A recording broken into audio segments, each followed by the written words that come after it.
Hello, and welcome to the sixth and final week of the quilt-along. This is where everything is starting to come together. We're going to finally finish our quilt coat, and you're going to have a beautiful coat to show off and wear around town. It's going to be super exciting. Let us dive in. Let me get my camera off here so I'm not covering the screen. As usual, if you have any questions, please hold them to the end. Please stay muted until the Q&A portion, just so that we don't have a lot of background noise during the presentation. If you have a question, go ahead and raise your hand. That'll start a queue so that I can just kind of work in order of the questions that came in. We also have a Sew Along hub page. It's just guiltyquiltystudio.com/sew-along. That will take you to all the resources for the quilt-along, all of the weekly blog posts, the Q&A call, which you will not need after this week because this is the final week, as well as a shared gallery where you can post all of your progress updates for the week. Alrighty, so this week is all about finishing up your quilt coat as well as adding all kinds of accessories and fun things that you can do to your quilt coat because it is a custom piece of clothing. This is the funnest part of glamoured sewing for me. So I've got a number of accessories that you might want to add. Pick and choose what you want. You do not need to do all of them. You don't need to do any of them if you don't want to, but I wanted to give you those options and also provide instructions on how to do this because there's not a lot of that on the internet these days. Lots of instructions for basic quilt coats, not so much for all of the customizations that are super fun.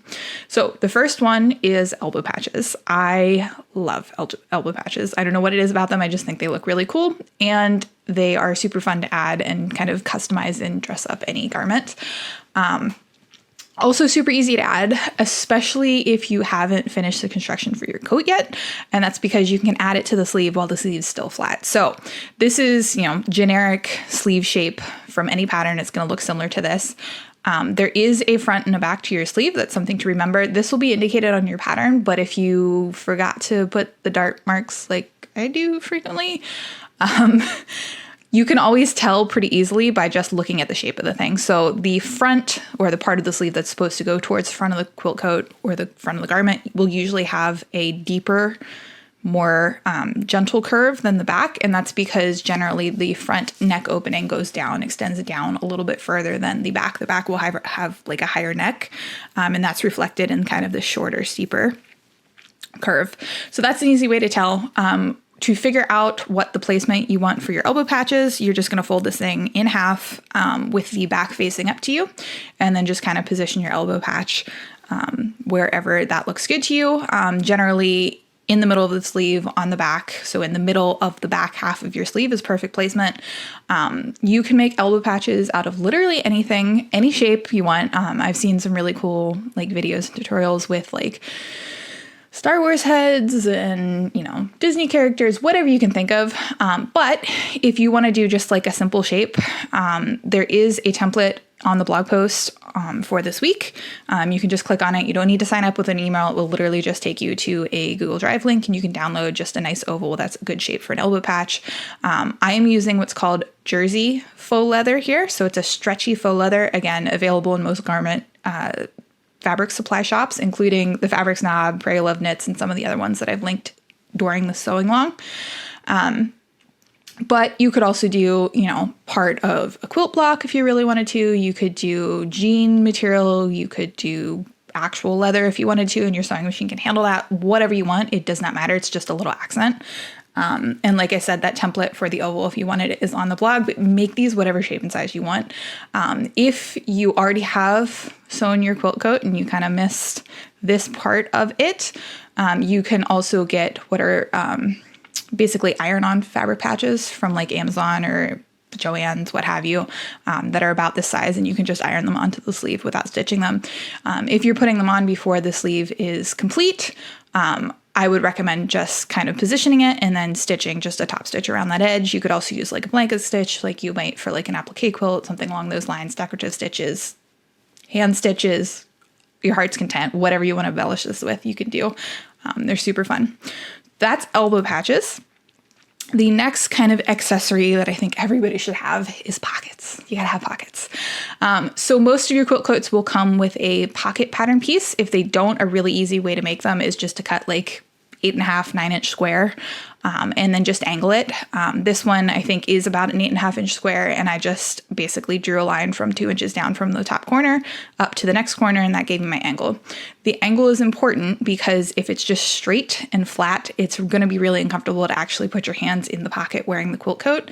Having that angle gives basically your wrists and arms a way to comfortably kind of rest without having to be vertical, which is really uncomfortable. And I found this out doing that on my very first quilt coat, which is why I'm recommending it to you. So you just want to cut pattern pieces. Again, you can do quilt blocks, you can do pops of embellishment, you can do whatever you want here.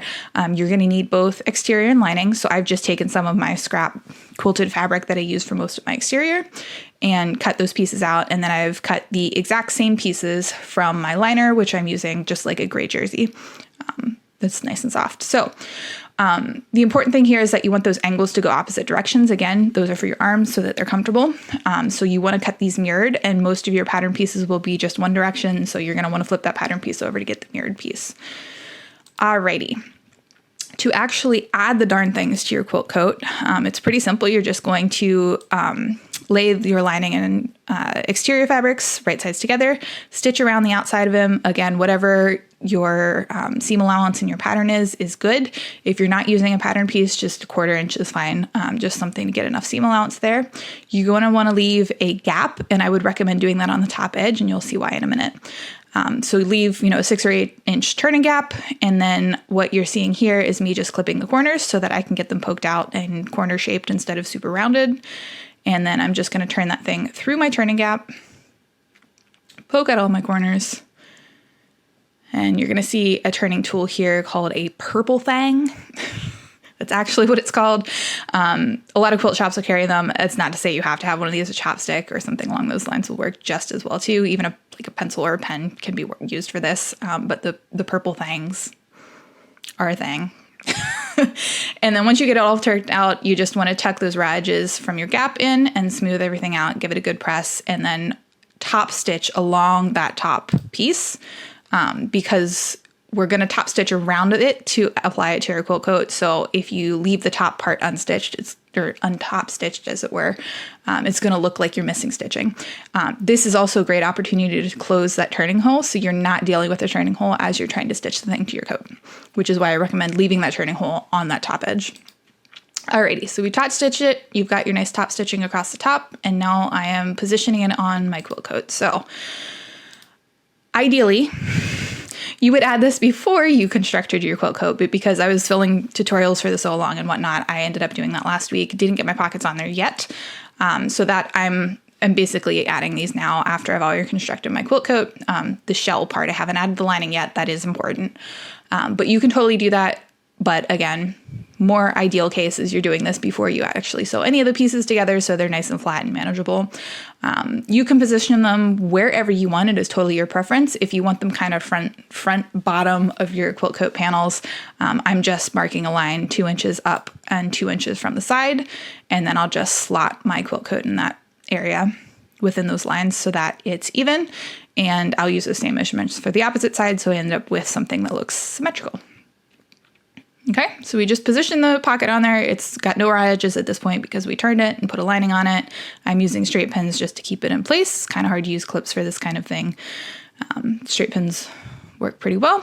And then we'll just take that over to the sewing machine and start top stitching around the edge of it. I'm going to do 2 lines of stitching. I'm going to do an 1/8 inch from the edge and then about 1/4 inch from the edge, or an 1/8 inch from that stitching line, just to reinforce it, but you can totally do whatever you want. So you just start at the top, back stitch, get a good knot, and then just work your way around the pocket until you get up to the other side. I'm using that thing that I've just put in there. It's called a hump jumper, and it just helps you deal with a lot of bulk so that your sewing machine doesn't get stuck. Alrighty, so I'm up to the opposite side of that pocket, and I'm just taking a stitch across the top, essentially. I do a little bit of back stitching here just because there's a lot of stress there, and then I just start working my way down the pocket again, back to the starting position with that second row of stitching. Alrighty, there you have it. Take your pins out and you have a pocket. Super easy. So you would just do that for the other side. With pockets, sky's the limit with shapes, sizes, whatever you want. You can totally do anything your heart's content. these are just the easiest, and it's what I see a lot of people wanting. So that's what I kind of demonstrated for you guys today. Alrighty, next thing we're going to talk about is buttons, and there's kind of two different varieties of buttons. We're going to talk about toggle buttons first, and then we'll talk about more of a traditional buttonhole kind of thing. So toggle buttons, this is what I'm talking about when I talk about them, if you're a little bit confused by that term.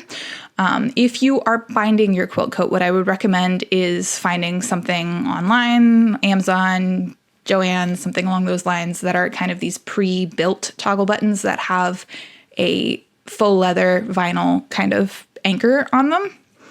So basically this string will be already basted into this thing, and what you do is you just stick this onto your quilt coat, position it, and then just top stitch around it, and that secures it. There's actually no button insertion anywhere, and that's just because it's really hard to put these toggles in if you've already bound the edge of it and you can't turn your coat and top stitch to secure everything. You can totally do this if you're doing the berth lining as well. I think it looks really cool, but if you don't want to, you can also just use regular toggle buttons that don't have the strings attached, and I'm going to show you how to add the little elastic loops to get them secured right now. Alrighty, so you're gonna want some elastic like cording to form your toggle buttons. I've just cut about 4 or 5 inches here, and I'm folding it into a loop. And I will base that down to the edge of my quilt coat. Obviously, I'm not putting these on my actual quilt coat. This is just a scrap I'm demonstrating on, but you'll get the idea. So we based it on there. I've left about a 1/2 inch hanging off just so I can get a lot more stitches in there anchored. And then I'm gonna take my lining, or in this piece, another scrap, and then just sew my regular seam allowance down across that cording again. I like to do some back stitching over top of that just to secure it, because that's where a lot of stress is gonna be. And then what you'll do is just flip that over, roll out your corners, and then just top stitch to secure everything. So this would be like the edge of the front of your quilt coat. And now your loop's sticking out, and it can be used to loop over your toggle button and keep your coat nice and secure. You will do this exact same process for the loop of elastic that's going to secure the actual button too. You'll just thread your button through that piece of elastic before you fold it into a loop and stitch it down to your coat. As you're doing this, just make sure that you have an idea of where you want your buttons, and just make some marks on your quilt coat before you start stitching everything down. A good rule of thumb is like 4 to 5 inches between each button for a quilt coat. Pick as many buttons as allow you to get that density on your quilt coat. Alrighty, I'm going to come back because I totally forgot that the rest of this method is on the remaining part of this video. Let me just back up a hot second here. Alrighty. So for traditional buttons, you're obviously going to need to pick out some buttons. I like nice big chunky ones, which is what you see there. You're also going to want to pull out your buttonhole foot. So if you have a computerized machine of any variety, or even if you don't, more than likely you still have a buttonhole foot. This is a great time to pull out your machine's manual if you still have it. If you don't, just go to YouTube and type in kind of your sewing machine model and automatic buttonhole installation, and I can guarantee you there's a tutorial video for it that'll walk you straight through. I'm going to show you what that looks like on my machine. I am using a Janome 6700P. My guess is that if you have a modern computerized machine, it is probably going to look pretty darn similar for your machine, no matter what brand or what model it is. But again, YouTube it. When in doubt, there will be a tutorial, I guarantee you. So I've got my buttonhole foot out. Mine calls for basically installing that buttonhole in the end of it, and that's what's automatically going to tell it what size to make my buttonhole. It then snaps onto the shank of my machine. I'm switching over into my buttonhole setting. Again, just following instructions on the manual, and I'm going to show you this on a scrap piece. You can do this for both the berthed and binding lining methods. It doesn't matter. It's going to look exactly the same for both. If you are using the berth lining, you're going to want to install your lining and basically have your coat more or less complete, and then embroider the buttonhole through all the layers of fabric, cut the hole through all layers of fabric, and just do it that way rather than trying to install before you install your lining coat. So we just insert our fabric into the presser foot, drop everything down, and then I will start running my machine. So once you are in the buttonhole setting, at least on my machine, you basically just put your foot down and it's going to automatically do all of the steps. So it's going to knot off. You can stop at any point, and once it starts stitching a couple stitches and forms that knot, I'm going to go in there and just clip those strings so they're out of the way. and then it's just going to automatically stitch back, embroider one side of the buttonhole, and then work its way back up to the other. Most of these buttonhole fits are going where you basically initiate the buttonhole is going to be the bottom of it, and then it's going to work backwards and then come back. So you want to basically drop your needle where you want the lowest point of the buttonhole rather than the center or the top. And then you just press your foot down until it basically stops and starts beeping at you, and that tells you it's done. Okay. It's actually way easier than it looks. Like I said, when in doubt, just YouTube a tutorial. And you can see that buttonhole has been created. And now all we have to do is get our seam ripper in there and just cut the fabric in between the buttonhole. The buttonhole edges have basically been embroidered, so they're not going to fray anymore. We just have to slit that so that there's actually an opening for the button. Alrighty, we'll pull the button out and you can see how that fits. It's the perfect size. Super easy. Okay. And then what you would do is, again, you're going to want to mark all of the centers of your buttons, make sure that you have enough of them, 4 to 5 inches apart. You'll put buttonholes down one side of your quilt coat, embroider all of them at each individual position, and then you'll just stitch this button down on the other side, either by hand or by machine. You can basically just manually crank your machine back and forth in between the holes to get some stitches that will hold your button down if you don't want to hand sew. And that's it. Buttons are super easy. No big deal. Alrighty, the next big one, which I know a lot of people will be apprehensive about, is zippers. So if you want a nice zipper closure on your quilt coat, it is totally doable. Don't be afraid, we're going to walk through all the steps. So the first thing that is really important is that you purchase separating zippers. If you've ever bought zippers for bag making and that kind of thing, those are not separating zippers. They're just continuous zipper tape. They do not have stops at the top or at the bottom that can actually be pulled apart so that you can re-zip the coat after both sides of the zipper have been completely apart. For opening the coat, you cannot bring those back together if you're buying handbag zippers. So really important that you get a separating zipper. Again, I've linked a good supplier for these on the blog post, and I'll link it here in the description of the replay as well. Once you get a separating zipper, you're good to go. I would recommend getting something with a nylon coil as opposed to like a metal coil. Can't sew over metal, that will damage your machine. Nylon, however, you stitch right over it, no big deal. You can also cut right through it without any issues. So definitely look for a nylon zipper. That's gonna be most of like the zipper suppliers that you're gonna buy, unless you're getting them from like an industrial shop. But just keep that in mind, don't buy a metal zipper. It will make your life miserable. Alrighty, so first we gotta do some steps to kind of prep the zipper, and I'm gonna go through this for the birth lining method first, and then we'll talk about how you would change that slightly if you've got a bound edge instead. So we've got to prep our zipper first, just because my zipper happens to be too long for my quilt coat, and that's going to be true for a lot of people. So what I've done is I've just measured kind of a 1/2 inch from the top of where I want the zipper to stop and a 1/2 inch from the bottom of my quilt coat, and measured that length. And now I've marked that on my zipper, and I'm cutting my zipper to length. I've got about 4 inches extra that I got to get rid of here. So I'm cutting about a 1/2 inch from where I actually need it to stop, and you'll see why in a minute. Really good trick anytime you're working with nylon zippers is to just use a lighter to melt the edge so that it doesn't fray on you. Zippers are the zipper tape part, which is the fabric around the zipper, is usually a knit. So it's not going to fray like along these edges, but if you cut across it, you will get some fraying, and quite a bit of fraying. When you kind of cross cut. So anytime you do that and you open up a new edge, really good idea to just singe it with a lighter so that it melts and you don't have to worry about fraying at all.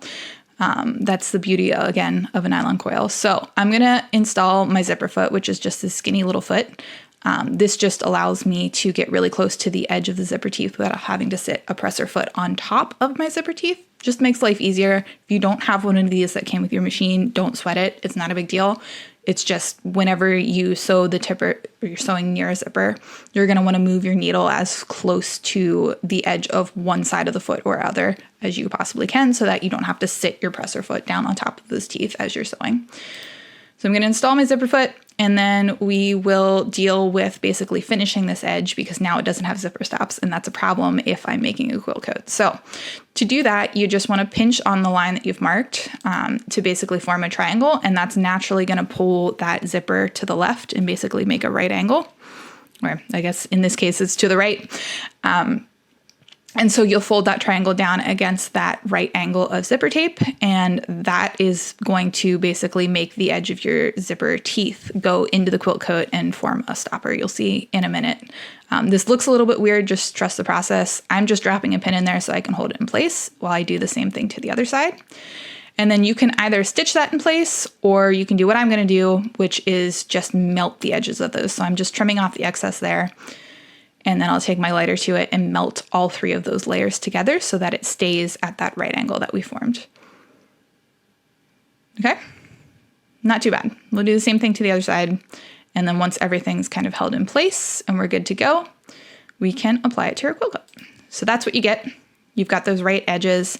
Again, your zipper teeth are going to end up in the inside of your quilt coat so that you don't have to worry about your zipper pull just kind of falling off of your zipper tape and not being able to reapply it. I forgot to mention, really important when you're cutting your zipper is to make sure that your zipper pull is on the side of the tape that you're keeping. It's really easy to accidentally put it on the part that you're cutting off. And if you do that on a separating zipper, you will not be able to get the zipper head back onto the tape. You will basically ruin the zipper and have to start over. So make sure that the zipper pull is on the side of the tape that you're planning to actually install in your coat before you do any cutting.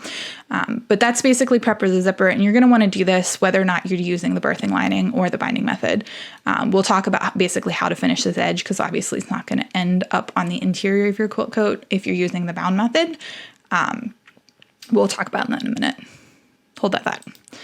Alrighty, so now we've got our zipper prepped. I'm just gonna basically separate it. So I'm gonna unzip everything and get 2 halves so that I can baste that to my quilt coat. So I'm marking from the bottom of my front bodice panel about 1/2 inch up. The reason I'm using 1/2 inch here is because my seam allowance for my pattern is 1/2 inch. And I basically want the bottom of the zipper to meet the bottom of the quilt coat. And so in order to make that happen and not have that stop end up folded into the seam allowance, we need to bump it up 1/2 inch to get it out of the seam allowance, but that might be 1/2 inch for me. It might be 3/8 of an inch for you. Use whatever seam allowance you're using for your pattern. So I'll just mark that, and then I'm going to put the bottom of my zipper at that mark with the wrong side of the zipper up. So the zipper teeth are basically facing the front of my quilt coat. So it's effectively right sides together, just like normal. It just looks weird because it's a zipper.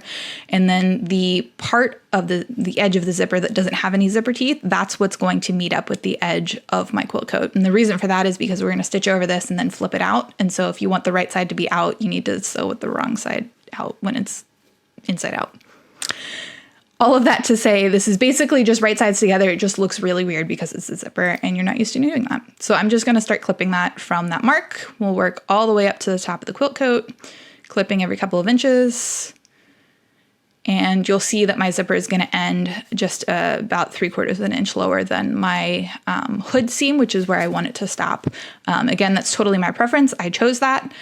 You can do whatever you want. If you want it to just kind of stop at a 1/2 zip or a 1/4 zip, you can do that. Totally fine. Alrighty, so I'm just going to baste that in place, again, using my zipper foot so I can get really close to those teeth. I am stitching on the far side of my zipper foot right now, just because I just want it basted. I don't want to sew up my full seam allowances because I don't have all of my layers together. So if I stitch too far in here and then I sew my lining and didn't cover those stitches, I'm going to see them when I flip out. So I'm just basting here. Basting is just temporary stitches that hold everything in place until you get all the layers together. In this case, I'm going to leave those stitches right there. I'm not going to take them out. I don't have time for that. But it's just a way to hold everything in place without having to deal with too many layers at once. Okay? Do that for both sides. We'll start at the same 1/2 inch on the opposite side so everything lines up. And once you get everything basted in, then you're ready to add in your lining if you're using the birth method. If you are instead using bound edges, things are going to look a little bit different. So again, we're going to prep that zipper the same way to get that right angle, but because I don't have a way to kind of insert that raw edge that we created into the interior of the coat, we need to put some sort of binding on that. So just take a scrap of whatever binding you're using for the quilt coat and cover the edge of that thing so it's comfortable. You don't have to do the whole thing. You just need that upper edge with the raw edge of the zipper on it. Just baste that down, stitch over it. And then you're going to position it underneath the bound edge of your quilt coat. Just like you see here, you want those zipper teeth basically bumping up against the edge of that binding as close as you can get them to. And then you'll stitch, you can see here I'm stitching in the ditch next to it. You'll have about 3/8 inch of tape from those zipper teeth to work with. And so if your binding is a 1/4 inch, like it is most of the time for most quilters, if you're using like a 2.5 inch wide binding, which is pretty standard, you'll be able to catch the edge of that zipper tape by basically just stitching in the ditch along your binding there. I like to add another row of stitching just on the zipper edge, an 1/8 inch in, just so I can get that zipper a little bit more secure and it's not flapping around as much. And so that's what you're seeing here. You'll see two rows of stitches, but this is going to be the underside of your quilt coat. Obviously, I've got batting here just because I was using scraps, but this would be the finished lining of your quilt coat if you were using the binding method. And you'll see those 2 rows of stitching and just the raw edge of the zipper tape sitting there against your skin, which is totally fine. Again, this is a knit edge. It's bound. It's not going to go anywhere. It's finished. It's not particularly uncomfortable. It'll be totally fine that way. You don't have to worry about it. So you just basically lay that bound edge over your tape and stitch everything down, and that's all there is to it if you're using the binding method. If, however, you're using the birthing method, I'll show you how that all gets finished here in a minute when we go into the final assembly for the quilt coat. Okay, so that is zippers. Alrighty, so let's talk about the birth method. So last week we talked about how to finish the lining of your quilt coat with binding. If you want to go that method, go check the week 5 replay. There's all kinds of information in there about how to do that. But if you're like me and you don't like hand sewing, you don't like dealing with all the binding seams, and you want to do this kind of drop-in birth lining method instead, this is how it all comes together. So here we go. I've basically got my lining, which I made out of jersey. In this case, you could use whatever fabric you want. And I've just taken all of my exterior quilt pieces and I've cut all those same pieces out of my lining fabric and basically sewed a second coat just out of lining fabric. That's what I have here. So follow the exact same steps we talked about last week to do your general assembly. We're just gonna do that twice, once for the exterior of your quilt coat and once for the lining. So what I'm doing now is just turning that thing inside out. I'm pulling all my sleeves so that I've got the wrong side out, and then I'm going to interchange them and basically put right sides together. So the right side of my exterior is facing the right side of my lining, and I'm sticking my arms, my sleeves basically inside of each other so that we have all wrong sides facing out. And then I'm just gonna work my way around the coat, pinning everything in place, including along the zipper area. So again, you've got the edge of your zipper tape that does not have zipper teeth facing the edge of your quilt coat. We've got that all basted in place. And then I'm just gonna line the edge of my lining up with all of those raw edges, pin everything in place, and then we'll stitch around and then turn everything through. Okay, you just pin it, clip everything in place, and then we've got one very long sleeve around the entire opening of our quilt coat to stitch down. You can do this just to get everything lined up. It's a really good idea to just match seams. That way you know everything is where it should be. You don't have any extra material sitting one place or another. And you can do that working all the way around the hood if you have one, or all the way around the collar if you've got a collar instead. Again, just lining up all of those raw edges, clipping everything in place, getting it all aligned so that it's really easy to sew when we take it over to the machine. Alrighty, so I am going to start at the bottom here because I've got zipper tape in my coat. I'm also using, again, my zipper foot there so I can get nice and close to the edge of my zipper teeth. If you don't have a zipper in your quilt coat, you can just start wherever you want and just sew with a regular presser foot. It doesn't matter. Because I've got a zipper here, and you always want to sew your zipper with a 1/4 inch seam allowance, which is different from the 1/2 inch seam allowance that the rest of my pattern is using. I'm going to come in here with a zipper foot and just sew those zipper seams first, and then I will start and stop at the bottom and top of the zipper, cut my stitches, secure everything, and then come back in with a regular presser foot and work my way around the rest of the quilt coat with a 1/2 inch seam allowance. So that's what you're gonna see here. We're just gonna start at the bottom there and work our way up the zipper with a 1/4 inch seam allowance and our zipper foot. Okay.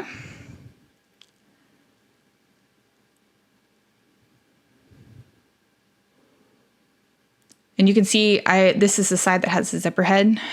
So I kind of pushed it a couple inches up from the bottom so I could get started. And then once I approach that zipper head, I have to reach in there and kind of push it past my foot so I can stitch past the zipper pull.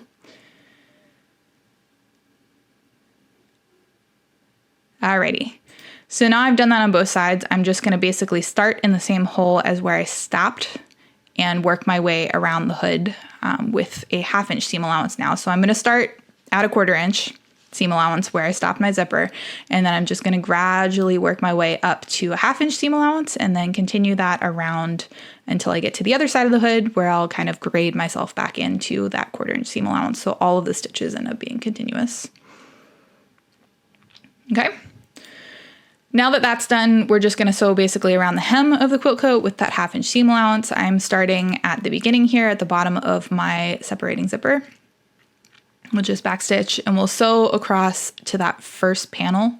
And then once I get over the seam, what I'm going to do is stop and start so that I can leave myself a turning hole that I'm going to pull my entire quilt coat through in order to get everything right sides out. So I like to do this usually in the back bottom of the hem, because if I make any mistakes or anything doesn't end up perfect, nobody's going to see it. Doesn't matter. Okay, so 6 or 8 inches here. Give yourself a nice big turning hole. We've got a lot of bulk that we've got to get through it, and then I'll just pick up until I get to the other side of the hem. And then I'm just going to take my clips off of that turning hole and start to pull everything through it. So it's usually easiest to start here with the sleeves. You can pull the sleeves away from each other. They don't have to stay together. You also want to cut those corners at an angle just so that you can poke them through and get a nice sharp corner there. And then we'll just pull everything through.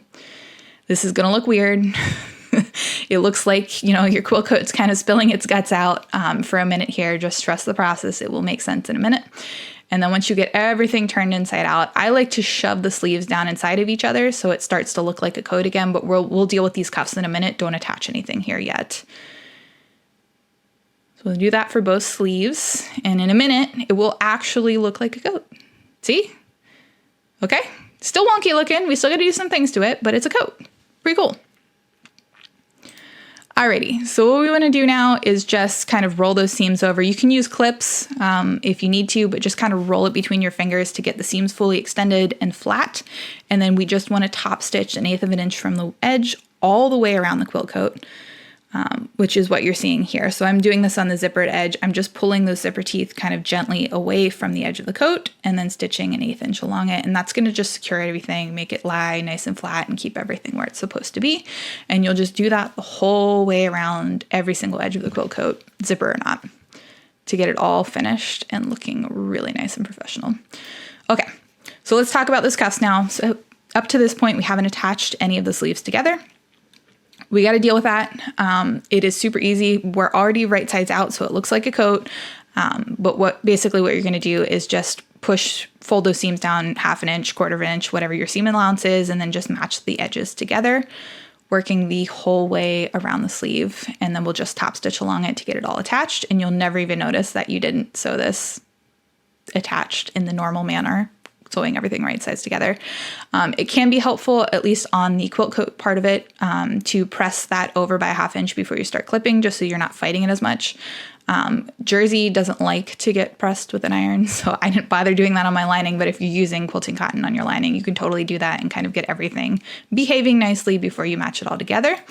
As you're doing this, you want to just, before you start clipping anything, you want to just stick your arm through the whole sleeve and make sure the lining isn't completely twisted 360 degrees before you start clipping everything. Otherwise, you're going to end up with a twist in your sleeve that will fight you when you try to put the coat on, which is not ideal. So just stick your arm through there and make sure everything's flat before you start pinning everything together. And then match your seams, fold everything over, and just get it all clipped.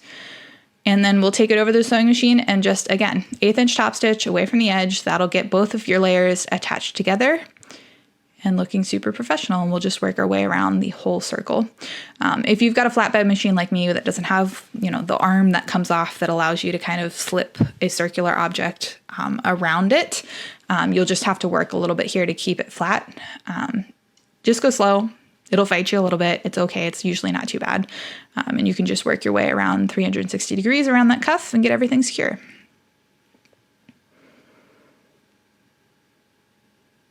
Okay. That's it. Your quilt coat's complete. That's all you got to do. That is how easy that binding method is. And I will be posting some pictures later today with all of my quilt coat completely finished, and you'll get to see the whole thing. But that's it. Your cuff's finished, and all of the edges are bound. You have no raw seams. You don't have to worry about binding or anything like that. It is literally that simple.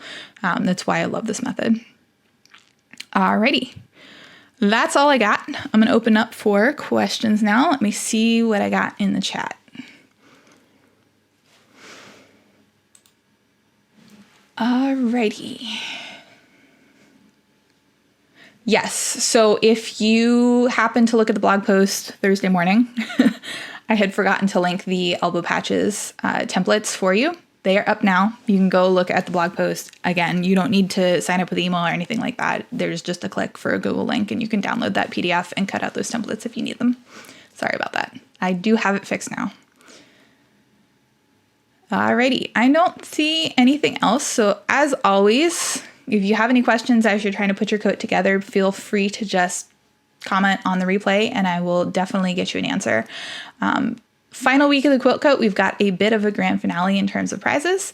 Up this week is a free 6-month subscription to Make Modern magazine, which is awesome.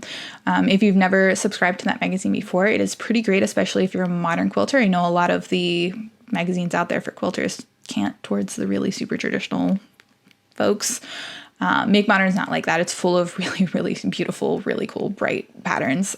So if you are looking to get inspired or you just love a good pattern, it's a really good magazine. They got some good stuff in there. So that is the prize for this week. You just need to post a progress picture by Wednesday at 8 p.m. So that's May 1st. Again, progress picture, guys. You do not have to have a finished quilt coat if you're a little bit behind. It is totally fine. Just post whatever progress you've made this week, and you'll be eligible to win. And so the tasks for this week are basically just to finish your quilt coat. So assemble it, finish off the lining if you are dropping in the lining, and then add any of the accessories that I've shown you how to add here today. Alrighty, it has been lovely sewing along with you all. If you are finding this on the replay at a later date, if you run into any issues, please just drop your questions in the comments, and I will definitely get you an answer as soon as I can. This has been super fun. I hope you enjoyed it, and I hope you have a beautiful quilt coat that you're so proud to wear. See ya!